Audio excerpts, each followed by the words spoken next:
Queridos hermanos, estamos comenzando la novena que ya hemos anunciado hoy, domingo 29, y aquí nos ponemos la presencia del Señor, como le enseñé muchas veces, ponernos antes de escuchar el texto bíblico, ponernos delante del Señor y hacer una oración sencilla al Espíritu Santo, a María, como se siente cómodo. En el nombre del Padre, del Hijo y del Espíritu Santo. Amén. Ven, Espíritu de Jesús, ilumina nuestra mente, haznos escuchar tu palabra para que podamos vivirla y ponerla en práctica como tu Madre María. Amén. Y ahora escuchamos el texto que va a ser hoy el Evangelio de Lucas, capítulo 1, del versículo 26 hasta el 38. Escuchamos. El sexto mes envió Dios al ángel Gabriel a una ciudad de Galilea llamada Nazaret, a una virgen prometida a un hombre llamado José, de la familia de David. La virgen se llamaba María. Entró el ángel a donde estaba ella y le dijo: «Alégrate, llena de gracia, el Señor está contigo». Al oírlo, ella quedó desconcertada y se preguntaba qué clase de saludo era aquel. El ángel le dijo: «No temas, María, que gozas del favor de Dios.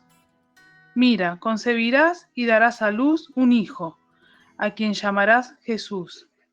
Será grande, llevará el título de Hijo del Altísimo. El Señor Dios le dará el trono de David, su padre, para que reine sobre la casa de Jacob por siempre y su reino no tenga fin». María respondió al ángel: «¿Cómo sucederá eso si no convivo con un hombre?». El ángel le respondió: «El Espíritu Santo vendrá sobre ti y el poder del Altísimo te cubrirá con su sombra. Por eso, el consagrado que nazca llevará el título de Hijo de Dios. Mira, también tu parienta Isabel ha concebido en su vejez, y la que se consideraba estéril está ya de 6 meses. Pues nada es imposible para Dios». Respondió María: «Yo soy la esclava del Señor, que se cumpla en mí tu palabra». El ángel la dejó y se fue. Bueno, el Evangelio mismo que acabamos de escuchar habla de una realidad geográfica, es decir, habla de Nazaret, la ciudad de Nazaret, y habla de una zona que se llama Galilea. Bueno, esto es muy importante. Nazaret era un puebluccio de 20 familias, se está calculando hoy en día, 20 familias y nada más. Allá perdido en Galilea. Galilea era un lugar que para lo que están en la capital, Jerusalén, no era muy bien visto, porque Galilea era el lugar de los revoltosos, de los herejes, de los que no cumplían la ley, bueno, toda esta cosa. Entonces es un pueblo que no es muy de personas muy estimadas. ¿Dónde venía? De Galilea. Y lo más le pasa también a Jesús después. Entonces, un pueblo así, insignificante, hablamos claramente. De hecho, ¿qué puede venir de Nazaret? Sucederá, se dirá en el Evangelio. Fíjense ustedes, en ninguna parte del Antiguo Testamento se nombra Nazaret. Que en Nazaret haya nacido algún rey, supongamos que haya nacido alguna persona importante para el pueblo de Israel. Nada. Entonces era un pueblito desconocido, humillado y sin sentido. Pero acá cobra un significado profundo. Los padres de María conocemos por un libro apócrifo atribuido a Joaquín y Ana, pero en el Evangelio no se habla de ello porque no es la intención del texto bíblico. Eran viejitos. Bueno, no olvidemos que en Palestina la vida no era muy larga. 40, 45 ya era un viejito uno. Sí que la vida era muy corta, después por enfermedades, por malnutrición y tantas otras cosas, el viejito desaparecía. No olvidemos que era un pueblito, como toda Palestina, dominado por los romanos. Entonces, cuando hablamos de romanos, hablamos de terror. Había terror. Mucha juventud, claro, se ponía con estos grupos de rebeldes que iba al desierto, que seguramente Jesús también mucho más tarde lo irá conociendo. Pero eran dominados, tenía que pagar impuestos al templo y a los romanos, no era muy bien visto. Y a veces venían los romanos con su ejército o con sus soldados y hacía estrago.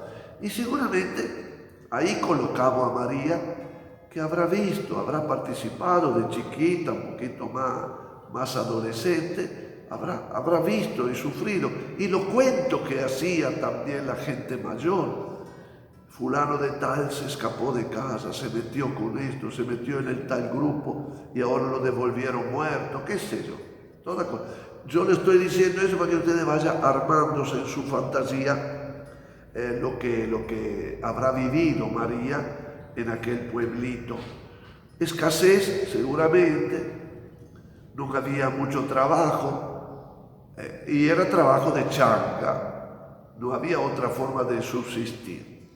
La changa, toda la mañana iba a la plaza y ahí venía el dueño y decía, bueno, anda a la cosecha de la uva, todas las cosas. Pero el día siguiente tenía que buscar otro trabajo.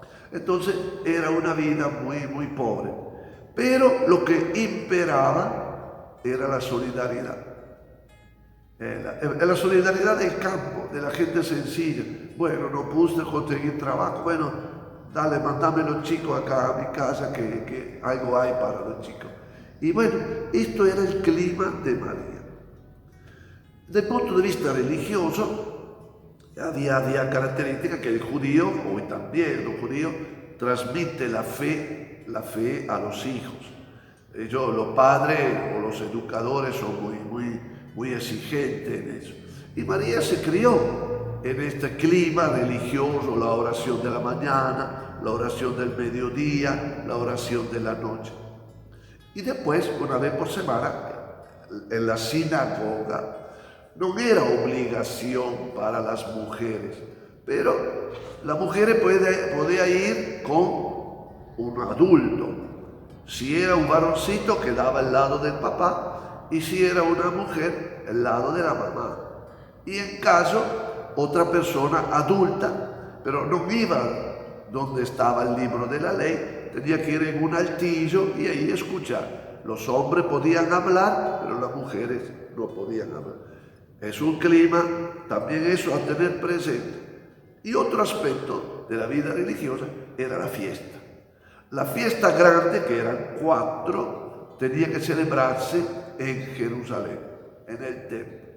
Seguramente era muy emocionante cómo los judíos iban a celebrar esta fiesta, la Pascua especialmente, recuerdo de la liberación del pueblo de Israel de Egipto, pero creaba un clima.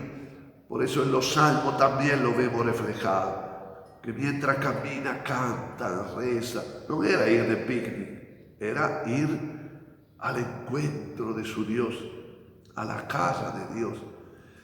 Esto María habrá ido de chiquita, habrá ido con su padre, con los vecinos, con los del pueblo, con los del pueblito, ¿no? Y habrá asumido, habrá escuchado lo que enseñaban los fariseos, lo que enseñaban los sacerdotes. Y eso es importante también. El poder de las autoridades religiosas, porque formaba la mentalidad. ¿Cuál era la enseñanza, en definitiva, en pocas palabras? Era observar la ley. De manera que los 600, llegaron a ser más, las 600 normas de la ley había que observarla para ser un buen judío, pero no todo podía observarla. Entonces, cuando iban al templo de Jerusalén, tenía que llevar su ofrenda de expiación. Pero era sagrado para ellos, era un sentido religioso, no era tirar ahí el animalito, no. Eso es porque Dios, para reconciliarse con Dios. Hasta aquí me quedo. Y cuántas veces, repito de nuevo, tenemos que ubicar a María en este contexto, en esta situación. Otro paso más. Había que casarse, porque todo deseo de mujer era casarse, tener hijos, y especialmente los varoncitos. Cuando era un varón, era una fiesta. ¿Por qué? Por motivo religioso, porque de estos varoncitos Dios podía sacar el Mesías, porque el Mesías venía de Dios, venía y lo elegía Dios. Entonces cada mujer era orgullosa tener uno o dos varones para sentir que Dios podía venir acá. Por eso ustedes se acuerdan de cuando Jesús, niño recién nacido, los padres lo llevan al templo, lo ofrece a Dios. Porque, bueno, si Dios quiere que sea como el Mesías, bueno, los padres decían, aquí estamos, te lo ofrecemos. Por eso que era el ofrecimiento. Bueno, esto era un poco lo que tenía el corazón. ¿Qué pasó con José? Eran dos muchachos jóvenes, seguramente un poquito más grandes José y más jovencitas, 14, 15, más 16 años, pero ya 16 es mucho, donde ellos soñaban su familia. Normalmente era normal que una pareja soñara eso y no iban a vivir con los padres. Así que José tuvo que encontrar algún lugarcito donde poder formar su hogar, su familia, donde colocar María. Y cuando se trató, y eso es importante para nosotros, los esponsales, la ceremonia definitiva del matrimonio, comenzaba con el trato entre los padres, si estaba, ojo el novio, con los padres de la novia, para ver un poco cómo intercambiaba, qué dones, la dota, ¿no? Es decir, cómo, porque había la mentalidad que la mujer había que comprarla, era la mentalidad de aquel tiempo, entonces ahí había un acuerdo.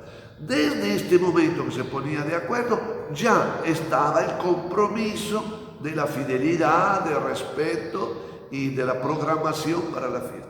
Cuando se hacía la fiesta, era alrededor de un año, o antes también, según las circunstancias, donde ahí se hacía la fiesta, donde el hombre, el muchacho, recibía en su casa a la muchacha que ya era casado desde el punto de vista de la ley. Lo recibía en su casa, ya estaba la pareja hecha y ya iban a tener una vida de familia.